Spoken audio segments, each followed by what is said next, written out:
আসসালামু আলাইকুম। আমরা পড়ছিলাম ক্যালকুলাস অন, আর ক্যালকুলাস অন থেকে আমরা টাইপ 11 থেকে যে খণ্ডিত ফাংশন ছিল, তো ও খণ্ডিত ফাংশনের ডোমেন এবং রেঞ্জ নির্ণয় করেছিলাম। তো এই টাইপের আমরা এর আগে একটা ক্লাস দিয়েছি, ওই ক্লাসটি অবশ্যই দেখে আসবেন। যদি কেউ ওই ক্লাস না দেখে এই ক্লাস আসেন তাহলে আপনি কিছুই বুঝতে পারবেন না, কেননা আমরা ক্লাসগুলো তো এভাবেই সাজিয়ে রাখি, তাই না? টাইপ 11 যে কোন ক্লাসটা আপনাকে প্রথমে আগে দিতে হবে সেইটা দিই, মানে আমরা কি সহজ থেকে আস্তে আস্তে কঠিনে যাই। এখন আপনি যদি সহজটা না পারেন তাহলে তো কঠিনে যাইতে পারবেন না ভাই। তাহলে আমার কথা মতন যারা আমার এই প্লেলিস্ট দেখছেন বা আমাকে ফলো করছেন, বা আপনাদের জন্য এই পুরো ক্যালকুলাস ওয়ানটাকে একবার ফ্রি, মানে এটা কোনো কোর্সের আওতায়ভুক্ত না, আপনাদের জাস্ট ফ্রি করে দেওয়ার চেষ্টা করব। তবে এই জায়গাতে আপনি একেবারে মানে যদি কেউ কোনো স্টুডেন্ট আমাকে ফলো করে প্রথম থেকে শেষ পর্যন্ত লেগে থাকে, তাহলে এই ফাংশনের ডোমেন রেঞ্জ চ্যাপ্টারে আপনার কোথাও কোনো প্রবলেম থাকবে না। তো দেখেন, আজকে আমাদের যে ফাংশন এর আগের ক্লাসের মতোই আমরা জাস্ট করব। তো আমরা কি ভাইয়া পড়েছিলাম যে খণ্ডিত ফাংশনের ডোমেন যখন আমরা নির্ণয় করব, এই শর্তগুলোকে ইউনিয়ন করে দেব, তাহলেই আমাদের কাজ শেষ। এই শর্তগুলোকে কি ইউনিয়ন করে দেব, তাহলেই আমাদের কাজ শেষ। তাহলে আপনি দেওয়া আছে আগে উঠাবেন, এটা তো প্রশ্ন, আপনি এক্সামে কি দেওয়া আছে এটা উঠাবেন, এটা আর আমি উঠালাম না, একবার এই ডোমেন নির্ণয় করছি। তাহলে অতএব ডিএফ সমান শর্তগুলোকে জাস্ট ইউনিয়ন করব। তাহলে এটা একটা শর্ত, x belongs to R such that one less than x. তারপর ইউনিয়ন, এটা একটা শর্ত, x belongs to R such that minus ওয়ানের বড়, এক্স 0 এর ছোট। আবার union, x belongs to R such that 0 বড়, এক্স 1 এর ছোট। এইটু জাস্ট আমরা কি করলাম, এই যে এগুলোকে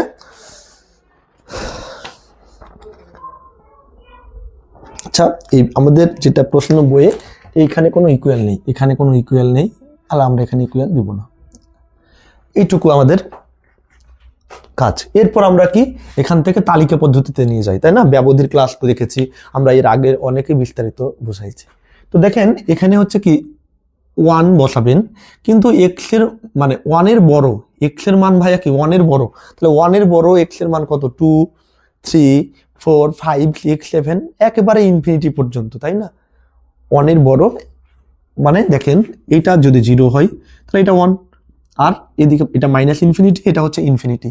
এবার যেহেতু 1 এর নিচে কোনো ইকুয়াল নেই, সেহেতু এটা কি বৃত্তটা খালি থাকবে, আর এক্স এর মান 1 এর বড়, তো 1 এর বড় যদি হয় এই পাশে যাবে, তাহলে 1 থেকে কত পর্যন্ত হচ্ছে? ইনফিনিটি পর্যন্ত। তাহলে আমরা এইটুকু ক্লিয়ার যে এ 1 বসাবো। আর আরেকটা পয়েন্ট হচ্ছে 1 এর বড় এক্স, তাহলে 1 এর বড় একবারে হচ্ছে কি ইনফিনিটি পর্যন্ত। এবার যেহেতু 1 এর নিচে কোনো ইকুয়াল নেই, নিচে কোনো জায়গা আছে, তো নিচে কোনো ইকুয়াল না থাকলে আমরা কি দিই? প্রথম বন্ধনী দিই। এটা তো আমরা একেবারে বেসিক ক্লাস থেকে দেখে আসছি। আর ইনফিনিটিতে সবসময় মাইনাস ইনফিনিটি হোক আর ইনফিনিটি হোক প্রথম বন্ধনী হবে, তারপর ইউনিয়ন, এরপর এইটা। এবার এখানে আমাদের শুরুর পয়েন্ট হচ্ছে -1 আর শেষ পয়েন্ট হচ্ছে 0, তাহলে আমরা বসাবো কত ভাইয়া? -1, 0। এবার -1কে আমরা নিতে পারবো, কেননা -1 এর নিচে কি ইকুয়াল আছে, তো ইকুয়াল থাকলে কি তৃতীয় বন্ধনী হবে, তাহলে -1 এর তৃতীয় বন্ধনী। আর দেখেন এই 0-র এখানে কোনো ইকুয়াল নেই, এর জন্য এখানে হবে কি ভাইয়া? প্রথম বন্ধনী, তারপরে ইউনিয়ন। এরপর আমাদের কি শুরুর পয়েন্ট হচ্ছে 0 আর শেষ পয়েন্ট হচ্ছে 1, তাহলে 0, 1। এবার 0-র নিচে কি ইকুয়াল আছে, তাহলে এখানে হবে কি? Third bracket. আর 1 এর নিচে কোনো ইকুয়াল নেই, সেহেতু এখানে ভাইয়া কি? First bracket. ক্লিয়ার? এবার আমরা ওই যে ব্যবসা করার বিষয়টা আলোচনা করব, তাই না? এখানে দেখেন এই জায়গাতে কারোর সাথে কোনো মিল নাই, এটা 1, এখানে কোনো 1 নেই, এখানে ইনফিনিটি, এখানে কোনো ইনফিনিটি নেই, এখানে -1, এখানে -1 নেই, এখানে 0, এখানে 0 নেই, তার মানে আমরা এটাকে ইউনিয়ন করতে পারবো না, তাই না? আমরা একই চিন্তা করি, হয় টাকার সাথে টাকা, না হলে সময়ের সাথে সময়। তো এটা আমরা মানে করতে পারছি না, তাহলে এটা 1 থেকে ইনফিনিটি পর্যন্ত আমরা রেখে দিলাম, তারপর ইউনিয়ন। এবার এই দুইটাকে কাজ করতে পারছি কিনা দেখেন, এই 0-র কাছে টাকা নেই, মানে কি 0-কে আমি নিতে পারবো না, তো 0-র কাছে টাকা নেই, আর এই 0-র কাছে টাকা আছে, তার মানে কি ব্যবসাটা সংগঠিত হবে। আমি আবারও বলছি, এর আগের ক্লাসগুলো অবশ্যই আপনি দেখে আসবেন, না তো বলেন যারা ক্লাসগুলো দেখছেন না, এই যে ব্যবস্থা করার বিষয়টা আমি এখানে কি আপনাকে আবার বোঝাতে পারবো? আমি তো আবার বোঝাতে পারবো না। তাহলে আপনাকে প্রথম থেকে দেখে আসতে হবে। তো এই যে এই জায়গাতে জিরোর কাছে টাকা নেই, প্রথম বন্ধনী মানে নেই, আর তৃতীয় বন্ধনী মানে কি আছে, তাহলে জিরোর কাছে টাকা নেই আর এই জিরোর কাছে টাকা আছে, তাহলে ব্যবস্থা সংগঠিত হবে। আর সংগঠিত হলে কি আমাদের শুরুর পয়েন্ট এবং শেষ পয়েন্ট বসাই দিতে হবে। এখানে শুরুর পয়েন্ট হচ্ছে কত, -1, আর শেষ পয়েন্ট হচ্ছে 1। এখন এইটা আমরা -1কে নিতে পারবো, কেননা -1-এর সামনে কি তৃতীয় বন্ধনী, আর 1-এর শেষে হচ্ছে কি প্রথম বন্ধনী। এখন এইটা এইটা ব্যবস্থা হয় কিনা দেখেন, এটা ব্যবস্থা হয় কিনা, এটা ব্যবস্থা ঘটবে না, কেননা দেখেন এখানে দেখেন আপনি 1 চিন্তা করেন, এখানে 1 এখানে 1, তাহলে আপনি 1 দেখবেন, তাই না? 1-এর কাছে টাকা নেই, আবার এই 1-এর কাছেও টাকা নেই। আপনি এখন যদি বলেন যে ভাইয়া 1-এর থেকে -1 আমি চিন্তা করবো, তাহলে 1 আর -1 কেন চিন্তা করবেন? 1-এর সাথে 1 অথবা -1-এর থেকে -1, যেটা মিলে থাকবে। তো দেখেন এখানে 1-এর সামনে টাকা নেই, মানে 1-এর কাছে টাকা নেই, আবার 1-এর কাছেও টাকা নেই। আপনি কি এবার সামনে, তো এটা পিছনের আর এটা সামনের, এটা সামনের এটা পেছনের, তাহলে এই 1-এর কাছে টাকা নেই, আবার এই 1-এর কাছেও টাকা নেই, তাহলে ব্যবস্থা তো ঘটবে না ভাই। ব্যবস্থা যদি না ঘটে, এটা তো আমরা ইউনিয়ন করতে পারবো না, তাহলে এইটাই আমাদের ডোমেন। তাহলে আপনারা, আমি আবারও বলছি ভাইয়া, আপনারা অবশ্যই প্রথম ক্লাস থেকে দেখে আসতে হবে, অন্যথায়। তাহলে এই যে টাকা আছে টাকা নেই বিষয়টা নিয়ে আমরা এখান থেকে সমাপ্তি করলাম ডোমেন। এবার রেঞ্জ নির্ণয় করব। রেঞ্জ নির্ণয় এবার আমরা কোন শর্তে দেখব? এই যে এই তিনটা শর্ত আছে না, তাহলে এই ব্যবধিতে আগে দেখব যে 1 > x, ব্যবধিতে fx এর চেহারা কেমন? fx সমান ডিরেক্ট 0, fx সমান হচ্ছে কি ভাইয়া 0। দেখেন fx 0 যখন এটা, তাহলে আমরা এই ব্যবধিতে fx সমান কি 0 এটা পেলাম। তারপরে এই ব্যবধি -1 < x <0 ব্যবধিতে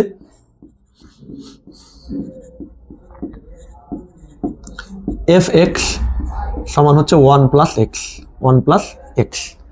তাহলে এই যে এইরকম যদি থাকে আপনি এটা পাচ্ছেন। এবার আমরা কিন্তু মানগুলো বসাতে পারবো। দেখেন এই যে এইরকম দুইটা ব্যবধি যদি থাকে, আমি আবারও বলছি, এইরকম যদি দুইটা প্রথম এবং শেষ পয়েন্ট থাকে, প্রথম এবং শেষ পয়েন্ট থাকে, তাহলে আমরা প্রথম পয়েন্টটা বসাবো, শেষ পয়েন্টটা বসাবো এই জায়গায়। আমি আবারও বলছি, যদি এরকম থাকে 2x 5, তার মানে কি আমি 2 বসাবো 5 বসাবো, ক্লিয়ার? তাহলে আমরা এই জায়গাতে প্রথমে তাহলে আমরা কত বসাবো ভাইয়া? -1 বসাবো। এই জায়গাতে আমরা -1 বসাবো। তাহলে আমরা যদি -1 বসাই তাহলে কি হয় দেখেন, আচ্ছা fx মানেই তো y, তাই না? তাহলে এখানে আমরা জাস্ট fx না লিখে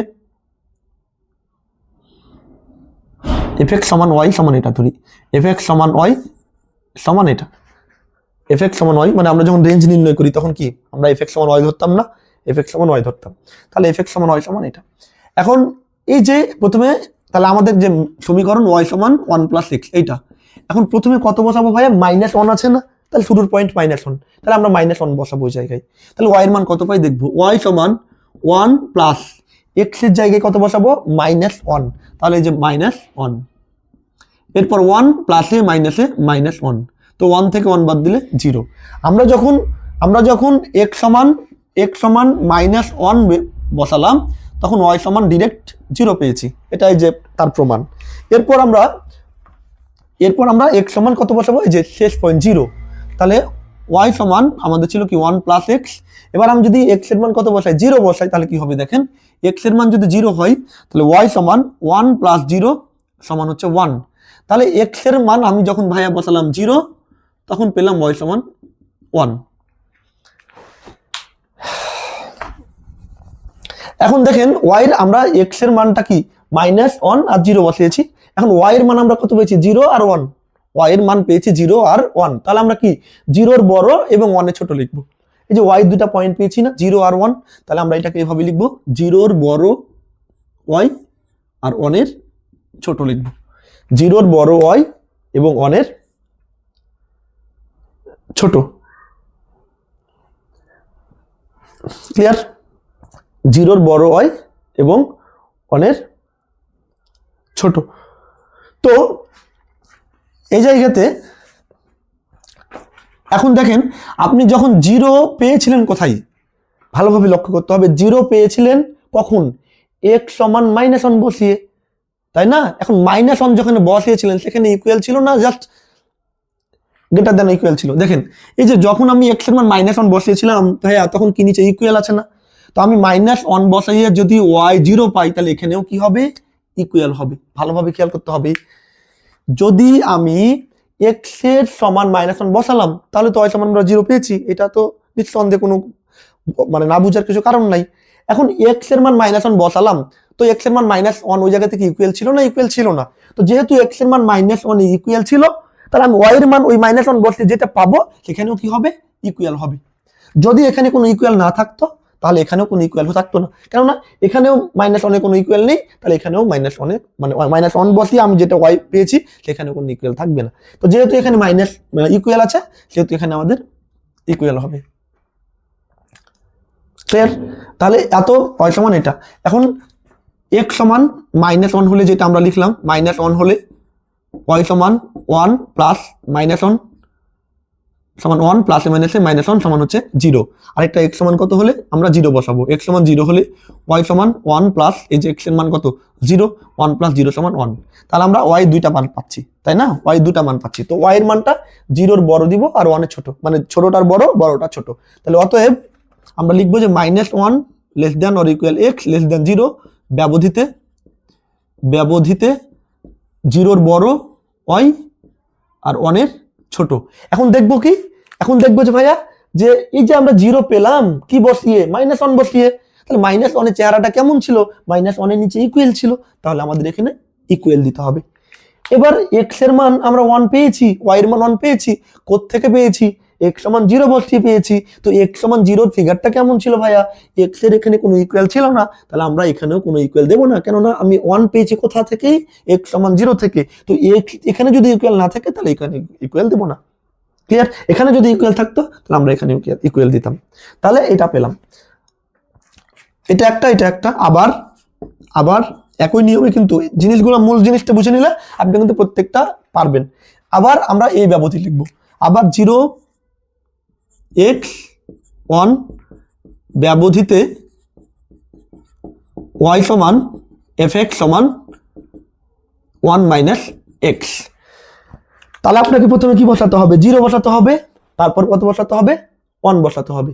প্রথমে 0 তারপরে 1। তাহলে আমরা কি লিখবো ভাইয়া, x সমান 0 হলে আমি যদি x সমান 0 বসাই তাহলে এই জায়গাতে হবে y সমান 1 - x এর মান কত, 0। তো 1 - 0 সমান হচ্ছে 1। এবার x সমান 0 বসালাম, এবার x সমান কত বসাবো, 1 বসাবো।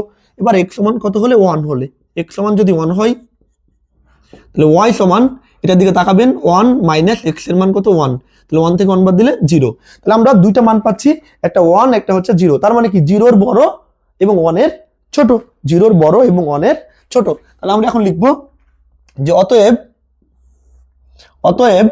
কত ব্যবধিতে ভাইয়া, যে লাস্ট যেটা ব্যবধি 0x1 ব্যবধিতে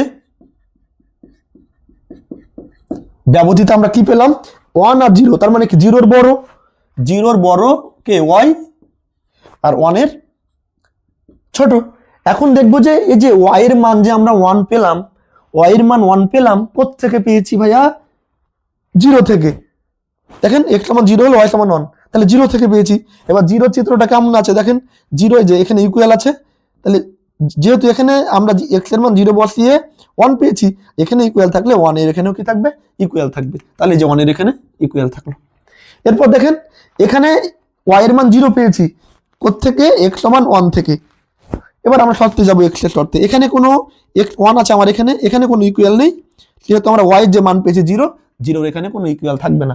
আশা করি ক্লিয়ার হয়েছে। এবার আমরা তিনটা ব্যবধি পেয়েছি। এবার রেঞ্জ, যেভাবে ডোমেন নির্ণয় করলাম একইভাবে আমরা শর্তগুলো ইউনিয়ন করলে রেঞ্জ পেয়ে যাব।